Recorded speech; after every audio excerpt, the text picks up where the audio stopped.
may kasabihan, no? If there is smoke, there is fire. Sang-ayon ka ba sa ganon? Opo, Mr. Chair. Okay. Ngayon, in other words, they were transferred in order for the organization to discipline them and prevent them from continuing their shenanigans. Tama? Tama po, Mr. Chair. O, kita ko na nandoon yung mga nakapila, yung mga pulis na mga scalawags at sinabi, at tinapon sila lahat sa Mindanao. Is that correct? Parang ganun po, parang nire-assign. I'm not sure, Mr. Chair, kung saan. Hindi ba last week of May?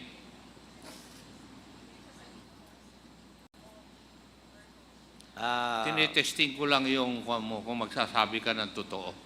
Alam ko naman na last week of May yung meeting ninyo eh. And you're not forthright with your answer.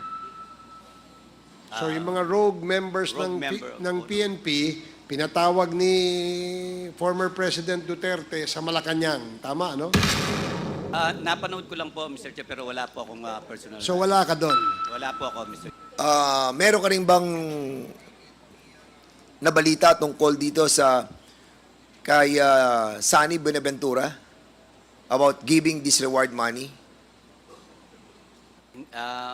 Wala po akong, hindi po ako na-assign kasi ng local. Hindi ko po masiguro yan, Mr. Chair. Okay. Mr. Chairman, I think, I don't know if we have invited already this person, no? Si Sunny Buenaventura, but meron na tayong show cause order kay Sunny Buenaventura. And there is also a certain Sergeant Suwan who gave also 20,000 to Ms. Rohina Garma for certain accomplishment. Also, a payment was given also. Have we invited also? Yes, Madam. Mr. Chair, namatay na po yan. He was shot sometime parang 2021 po. So namatay na si Sergeant Suwan. Opo. How about si Boy Alce? Namatay na rin po, illness po. Cancer. Okay. But si Muking ay boy pa. Si Muking we have already invited also, no?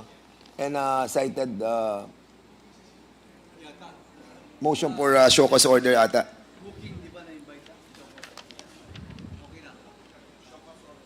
Show cause order na tayo.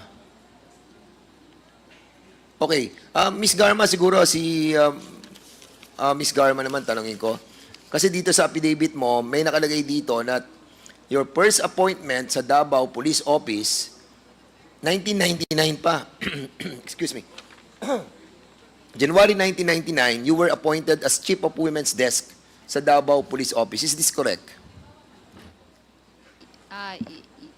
That was my second assignment with Davao City Police Office, Mr. Chair. What was your first assignment? 1997, August, HRDD, and then by October of 1997, team leader of the anti-vice. Yes, it was here. Yes. So, nung after your graduation, nung 1997 August, na-assign ka sa Davao City sa administration of Mayor Yes, Mr. Chair. Rodrigo Roa Duterte.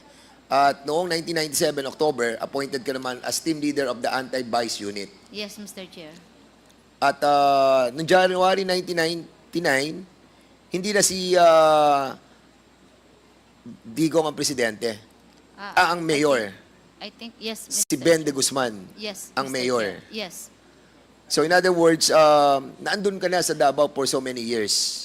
Yes, Mr. Chair. At doon mo nabalitaan yung tinatawag na Davao Death Squad because you were there since 1997, 1998, 1999. And when you were assigned sa SASA as Commander of Santa Ana Police Station from 2012 to 2016, that is 4 years. 4 na taon ka sa SASA. Almost 4 years, Mr. Chair.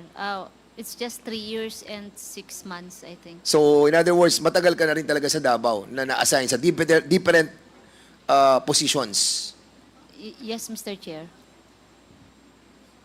At dito mo sinasabi sa iyong affidavit, yung mga nasaksihan mo na mga pagpatay sa iba't ibang klase ng mga tao implicated in different crimes with certain amount given after the job was done. Yes, Mr. Chair. Yes, at Mr. Chairman, andito po lahat yun. Nagnakaw, akyat bahay, yung mga binabanggit po dito sa affidavit ni Ms. Garma.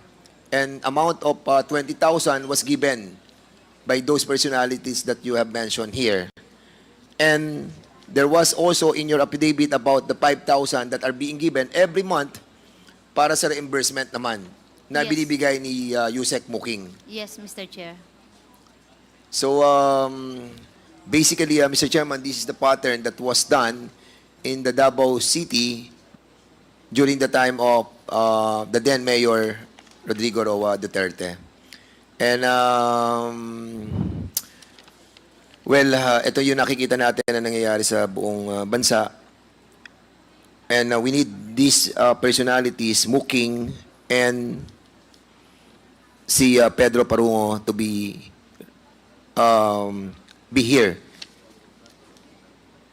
in the next hearing, Mr. Chairman. So, for the meantime, Mr. Chairman, yun po muna at maraming salamat po. Thank you, Congressman Dan Fernandez. Just a short question lang para kay Colonel Leonardo. Colonel Leonardo, I recall that during the time when the President Duterte called all the alleged scalawags in the Philippine National Police, hindi ba nagpatawag siya ng isang meeting sa Malacanang? Sa Malacanang ba yun? Colonel Leonardo? Sorry, Mr. Chair. Yan, mabigat yan. Kawawa naman, kumakain muna. Si Garma muna, tanongin mo para. Sige.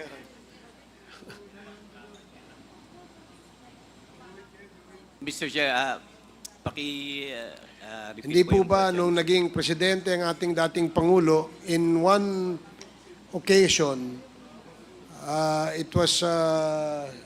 he was seen on TV na nagagalit sa mga pulis na allegedly ay involved sa recycling of drugs. Ito yung mga ninja cops na binabanggit mo kanina. Tama po ba yan? Na nagpatawag siya ng meeting? I believe mga scalawag sa rogues cap po yun, mga... So yung mga rogue members rogue ng, member, ng opo. PNP, pinatawag ni former President Duterte sa Malacanang. Tama, no? napanood ko lang po, Mr. Chair, pero wala po akong personal. So wala ka doon. Wala po ako, Mr. During that time, where were you assigned? Chair. CIDG 11 lang po ako, Mr. So CIDG 11 ka na.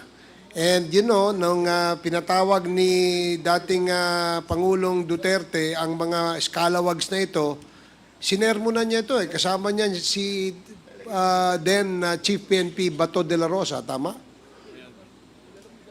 Parang nandun po, Mr. Chair. Napanood ko lang po sa TV, Mr. Chair. And nandun din yata si General Oka Albayalde. Kung if I remember correctly, dun sa screen grab o yung news na yon, nakita ko na nandun yung mga nakapila, yung mga pulis na mga scalawags at sinabi, tinapon sila lahat sa Mindanao. Is that correct? Parang ganun po, parang nireassign. I'm not sure, Mr. Chair, kung saan po pinadala, Mr. Chair. So you have no idea kung saan pinadala. Napanood ko lang po, Mr. Chair, sa ano yan, sa... Kaya ako natanong kasi sa iyo yan dahil ang pagkakaintindi ko, ayon sa salaysay ni Colonel Garma, na ikaw ang overall o sentro. Ikaw ang nasa sentro nitong implementation ng Oplan Tokhang at saka Double Barrel. And part of the policy or the program is to discipline yung mga scalawags o yung mga rogue PNP members. Hindi ba kasama yan sa pulisiya ng war on drugs? kasali po, Mr. Chair. So kapag kaganyan, halimbawa, ikaw ay scalawag, identified ka na scalawag, tinatransfer ka. In fact, maraming Mindanaoan ang nagre-reklamo, bakit sa Mindanao tinatapon? Kung di rin ako nagkakamali, nung sila tinapon doon, nagkaroon pa ng insidente ng patayan. Do you recall and remember those incidents na nangyari sa Mindanao? Na kung saan yung mga itinapon ng mga scalawags namatay doon sa Mindanao, kung saan sila na-assign. Mr. Chair, I have no any particular information regarding that, Mr. Chair. It's, But you know that there were scalawags that were reassigned from their original post or units, tinapon sila somewhere in Mindanao. You're aware of that.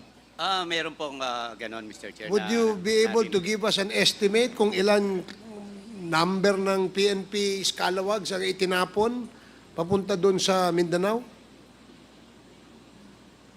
Mr. Chair, wala po akong idea or data na hawak tungkol po dyan, Mr. Chair.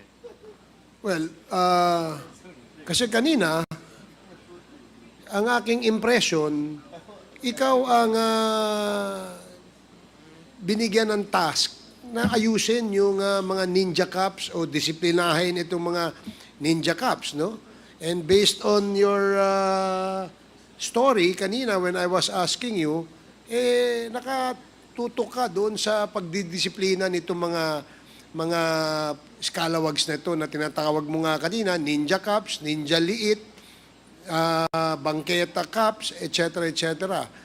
So hindi mo alam na tinransfer itong mga ito outside of their present assignments, transferred to another area in Mindanao. Hindi mo alam yun. Meron po akong narinig na tinransfer pero wala po akong data. Alam ko po na merong mga transfer na naganap, Mr. Chair. And sa pagkakalam mo, kaya sila tinransfer dahil I think to stop them from doing what they're doing during the time. I did not hear you. I'm sorry. Pakiulit mo. To stop them from doing what they're doing during that time, Mr. Chair. To prevent them. From continuing furthering their illegal activities, Okay. Mr. Chair. So, in other words, they were transferred in order for the organization to discipline them and prevent them from continuing their shenanigans. Tama? Tama po, Mr. Chair. O, dahil ganun, meron bang nakasuhan? Again, Mr. Chair, wala po akong data kung So, ilan ang nakasuhan or meron. So, hindi ikaw ang nasa sentro ng pagdisiplina sa ating mga scalawags, kung ganun. Dahil wala kang alam eh. Hindi po, Mr. Chair. Hindi po ako yung sentro na magdidisiplina sa mga... Hindi ko po kaya yun, Mr. Chair. I can only gather information po, Mr. Chair. Okay. Intelligence operation, yan lang po. Ayon din sa salaysay ni Colonel Garma, ikaw ay parang nandoon sa sentro, no? Dahil pagka nagbe-verify kung meron bang nangyaring insidenteng napatay, ikaw ang tinatawagan, hindi ba? Is that correct? Sa'yo nagbe-verify. Hindi naman po lahat. Meron lang pong instances na ipapa-verify sa akin, Mr. Chair. Yun lang. May mga instances na nagpapa-verify sa'yo. Pwede bang Opo, malaman pero kung sino nagpapa-verify sa'yo? Gaya ng sinabi ko, minsan po magtatanong sa akin si Den Sap Bongo. Sino? Den Sap Bongo po, Mr. Chair. Sap Bongo. Opo. And then? Kung, halimbawa, meron pong nangyari, itatanong lang sa akin, anong background nito? Parang ganun, Mr. Chair. Ako naman po, hingi ako ng report, then bibigay ko lang po sa kanya. Yun lang po ang ginagawa At ko. pagkatapos niyang ma-verify, anong sunod na hakbang ang ginagawa ninyo? Hanggang doon lang po, Mr. Chair. Ako po, tatanungin ko lang po yung region kung meron silang report. Or hingi lang po ako ng report. Pero kanina kasi, sinabi mo at pinatotohanan mo yung salaysay ni Colonel Garma na there was a reward money in the implementation of the war on drugs. Sinabi mo yung kanina eh, at sabi mo naniniwala ka at sinasabi mo rin na totoo yung reward money at naririnig mo. Although, hindi mo sinabing ikaw ay nakatanggap ng reward money. Hindi ka ba nakatanggap ng reward money?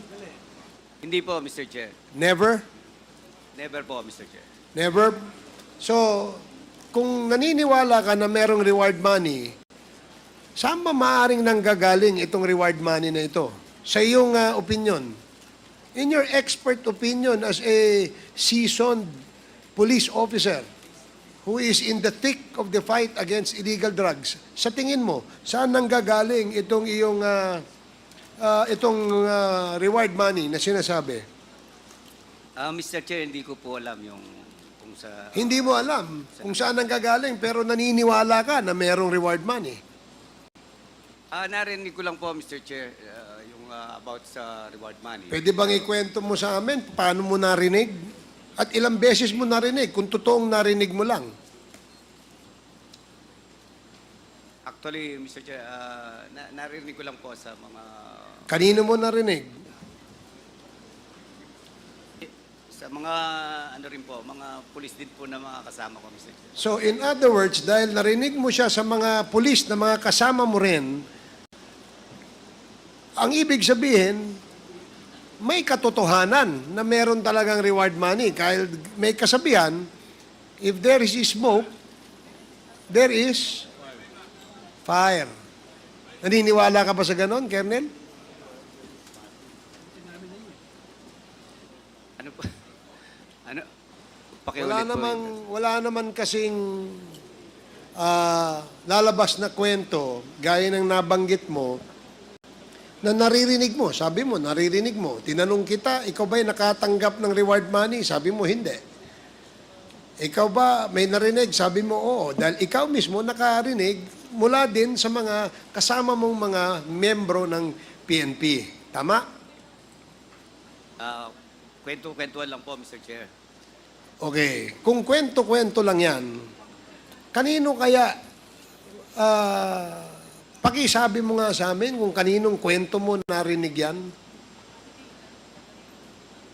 Actually, yung passing na mga kwento lang po, Mr. Chair.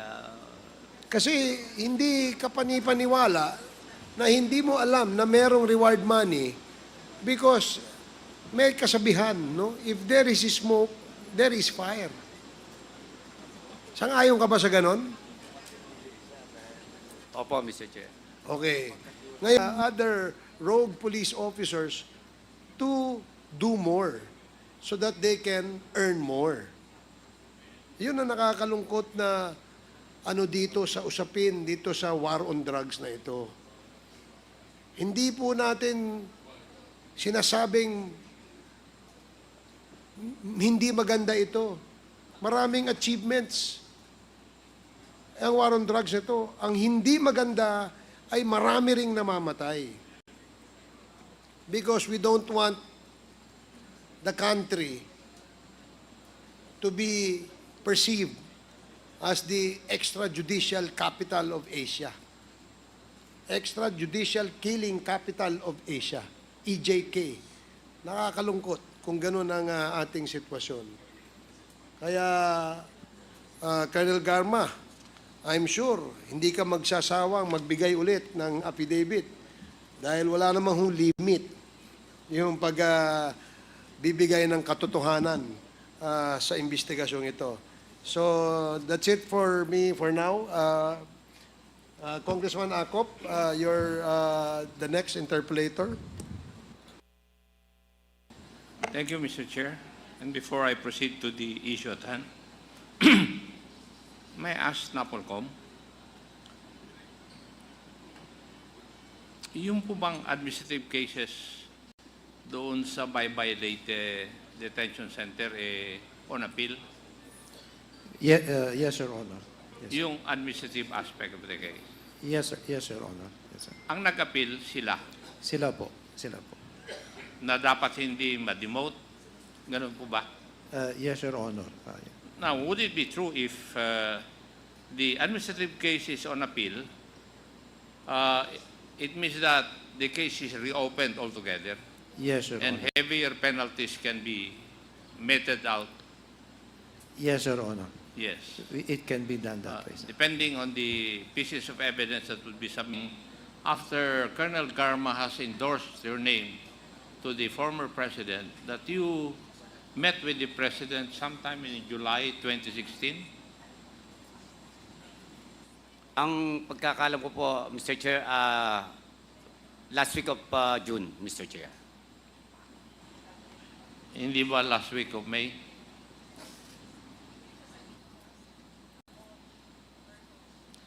Tinitesting ko lang yung kung magsasabi ka ng totoo. Alam ko naman na last week of May yung meeting ninyo eh. And you're not forthright with your answer. Ang meeting ninyo kay Presidente last week of May. Di ba?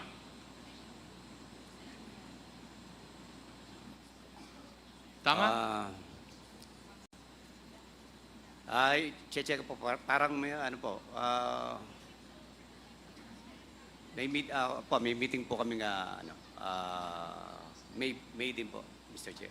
Nung ikaw ay nag-meet with the President, sino po ang kasama nyo?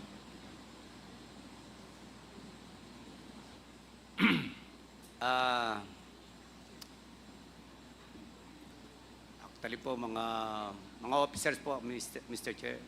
Mga Ano po? Officers po ng PNP. Sino po? Officers po ng PNP, Mr. Chair. As far as I can recall, Mr. Chair. With the President. Opo, Mr. Chair. Ang sabi mo noon, yung class ninyo, hindi nakipag-usap kay Presidente. Ako lang po yun, Mr. Hindi po yung class namin. Yung sinasabi nyo na may na nag-meet kami, Mr. Chair. Hindi ba, Colonel Garma, ang sabi mo, sometime in May, doon ka na pinatawag ni Presidente, di ba? At sinabi mo yung pangalan ni Colonel Leonardo. Yes, Mr. Chair. Yes. And a meeting took place dahil kailangan ka ni Presidente eh. Sinabi na nga ng pangalan mo ni Colonel Garma eh.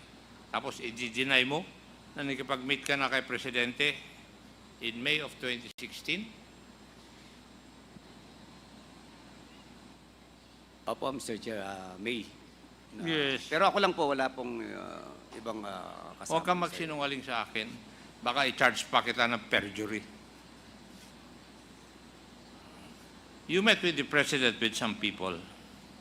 And may I know the topic? Ano yung topic ng inyong pag-uusap ni Mr. President? O former President? Actually, Mr. Chair, ano lang po kami, ako po, nandun lang, Mr. Chair, parang, ganun lang din po, parang, nagpakita lang po, Mr. Chair. Hindi naman po talagang meeting, hindi naman po ako kasali sa mga meeting noon, Mr. Chair. Ibig mong sabihin, hinanap ka ni Mr. President, former President, para lang i-meet ka? Opo, Mr. Yun Chair. lang po. Ano?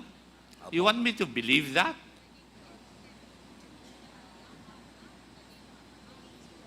Nag-meet kayo dahil naghahanap siya ng isang opisyal na tutulong sa kanya sa kanyang implementation of the war on drugs. Di ba tama?